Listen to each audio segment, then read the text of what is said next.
धन्यवाद धन्यवाद। अच्छा, काशी विश्वनाथ जी, नमः पार्वती। श्री प्रमोद ब्रह्मचारी जी बाबा केदार घाट से अच्छा तो खूब प्रसाद अच्छा, अब ध्यान आ गया, अब ध्यान आ गया, अब ध्यान आ गया। उस समय क्या था कि नवीन अवस्था थी आपकी ला, तो वो रूप देखा था। बड़ी कृपा करी, बड़ी कृपा करी। अब ध्यान आ गया। धन्यवाद धन्यवाद। जिस समय हम घाटों पे रहते थे, उसी समय महाराज जी का भी मिलन हुआ था। जब विश्वनाथ जी आपके साथ जाते थे महाराज जी, दर्शन करके जब लौटते थे ना केदार घाट में, तो फिर महाराज जी के पास बैठे। हाँ, नहीं, अब ध्यान में आ रहा है, ध्यान आ रहा है कि ये सब भगवान विश्वेश्वर का ही प्रताप, विश्वनाथ जी का है। हाँ, उन्हीं के प्रसाद से जो प्रिया प्रीतम की प्रेम लक्षणा भक्ति है, हमारी अनन्यता में तो आपने देखा, ये शिव स्वरूप ही एकदम घाटों पे उन्होंने ही एकदम। हाँ, भगवान जा पर कृपा न करें पुरारी, सो न पाओ मुनि भगति हमारी। बड़े कृपालु हैं आशुतोष भगवान शंकर, उन्होंने कृपा कर दी और प्रिया प्रीतम के धाम को प्रदान किया, प्रिया प्रीतम के प्रेम रस को दाता वही है उन्होंने। हम तो उन्हीं के गुलाम हैं, उन्हीं के दास हैं। उनकी कृपा के बिना आप तो जानते हैं, अनन्यता ऐसी कि हम रास भी देखने के लिए ना कह दिया कि नहीं, पर याद हमारा जो चल रहा है, वो जबरदस्ती जब उनका एक कई बार कहा कोई संत थे, तब मन में आया कि जब संत कह रहे हैं तो बस फिर रास में गए ना। तो जैसे बड़े बड़े संतों ने लिखा है ना कि ब्रज की वीथियों में मत जाना, एक कमर में हाथ रखे हुए नव किशोर ऐसा है जो तुम्हारा सर्वस्व छीन लेगा, किसी कार्य का नहीं रखेगा। तो वही जी ही रास बिहारी के, बस महादेव जी की कृपा अब लग गया, हम जी नहीं सकते। यही हमको ले गए थे पहले, आप जब वहाँ थे हाँ इनके यहाँ पास, तो हमको बोले कि बहुत बड़े महात्मा जी हैं, बहुत विरक्त हैं, किसी से कोई मतलब नहीं रखते हैं, और आप उनके दर्शन करने चलिए। तो हम आए थे, तो पहले पहले आपको तुलसी घाट पे दर्शन आपको आपका मिला था। हाँ, तुलसी घाट से लेकर मणिकर्णिका घाट तक इतनी हमारे घर था, घाटों किनारे। दिन में दोपहर की पंडा की छतरी में, तो शाम के आके तुलसी घाट में इसलिए बैठते थे कि वहाँ कुछ देने वाले लोग आ जाते थे, तो कमंडल का ढक्कन ऐसे रख देते, कोई सतुआ या कोई बर्फी, जैसे दो दो चार लोग ऐसे थोड़ा, तो उसी से बस प्राण पोषण हो जाता था।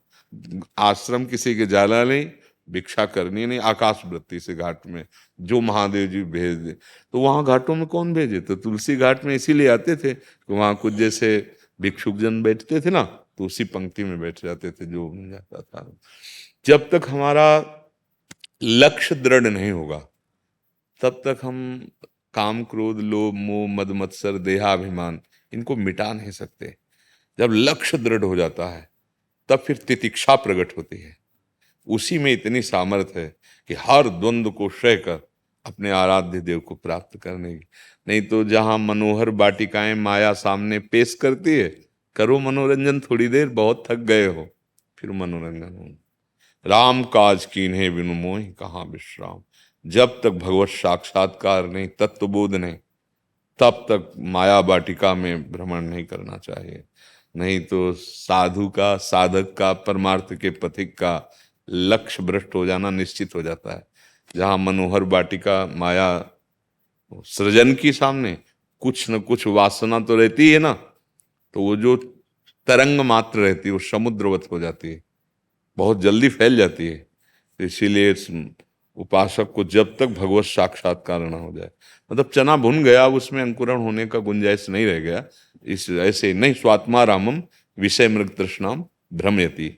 जो आत्मा राम पुरुष हैं, वो विषय रूपी मृग तृष्णा में भ्रमित नहीं होते। एक बार आत्म तत्व का बोध या भगवत साक्षात्कार, दोनों एक ही स्थिति होती है। मम दर्शन फल परम अनुपा, जीव पाव निज सहज स्वरूपा। भगवान श्री राम जी कह रहे, जीव ही मेरा साक्षात्कार हुआ, स्वरूप बोध हो गया, या स्वरूप बोध हो गया तो हो गया सब कुछ, वो एक ही है। आज के सत्संग में जैसे था, जैसे ब्रह्मभूत महापुरुष की स्थिति होती है, ब्रह्मभूता प्रसन्नात्मा न सोचति न कांक्षति। ऐसे ही महान भक्ति की स्थिति होती है।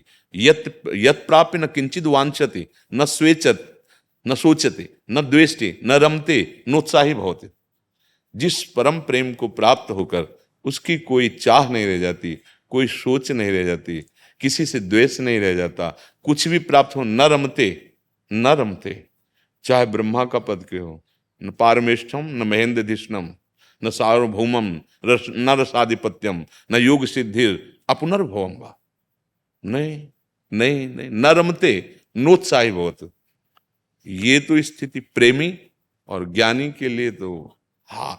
अब अगर हम इन दो स्थितियों को नहीं प्राप्त किए तो फिर महाबली ये हैं काम क्रोध लोभ मोह मद मत्सर, और ये फौरन अपना जाल फेंकेंगे और हमारे दौड़ते हुए कदमों को फंसा के गिरा देंगे।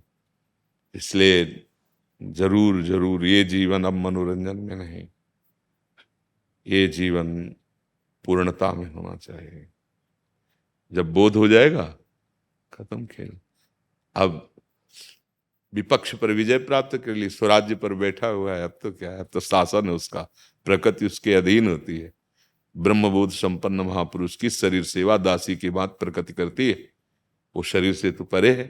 ऐसे ही प्रेमी होता है, पांचों भूले देह सुधि छठे भावना रास की, वो देह शुद्ध विस्मृत किए हुए प्रकृति माता की तरह उसका पोषण करती है व्यवहार का, और वो अपने स्वरूप में स्थित रहता है। भक्त का भी स्वरूप है, इसमें भावना का स्वरूप होता है। जैसे आत्म तत्व है, इसका कोई स्वरूप नहीं है, क्यों काला है कि गोरा है कि वो उच्च है कि, जो आप भावना करेंगे इसका प्रभाव इतना, पावर इतना है, उसी में तन्मयता हो जाती है। जैसे पुरुष अब हो गए, हमारा स्वरूप थोड़ी है पुरुष। तो भक्त क्या करता है, प्रबल भावना करता है, अब वो विशुद्ध भावना है। दास एक ही तत्व है, दो नहीं है। भेद से अभेद और अभेद से भावात्मक भेद, क्योंकि अगर ये द्वैत बना रहा माया जनित तो काम बना नहीं।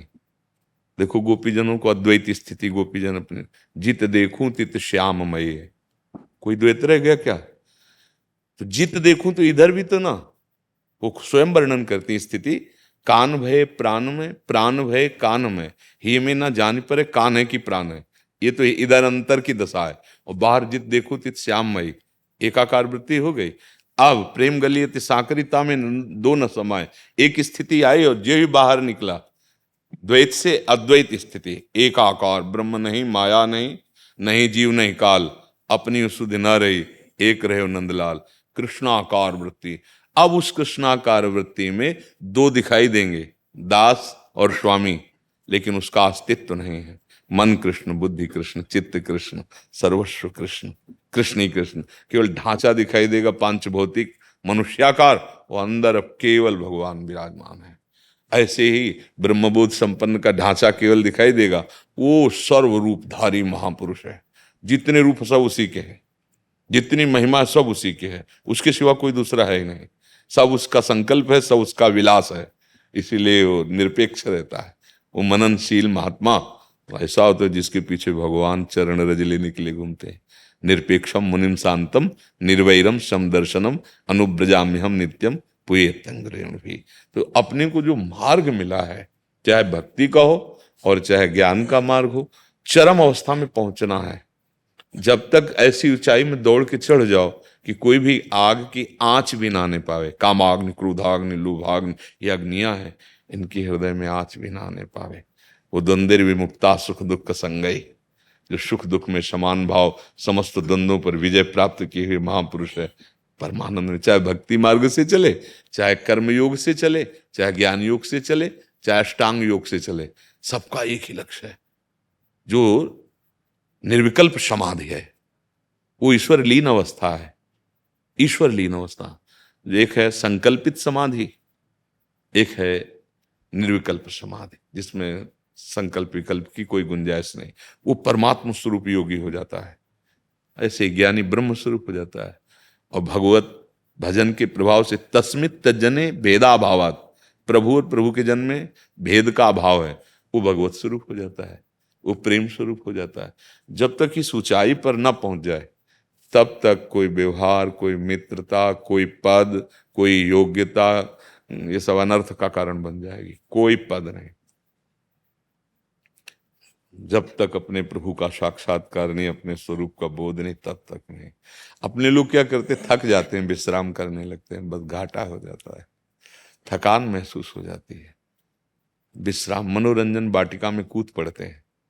मना खष्टान इंद्रियाणी प्रकृति स्थानी कर सती, बस अब वो अपने सहायकों के सहित अधीन कर लिए। अब गुरु छुड़ा दे तो छुड़ा दे, नहीं तो ऐसे दलदल में फंस जाता है। आप तो सब जानते ही हैं, ऐसे दलदल में फंस जाता है कि केवल वार्ता ज्ञान की होती है और स्थिति अज्ञान की होती है।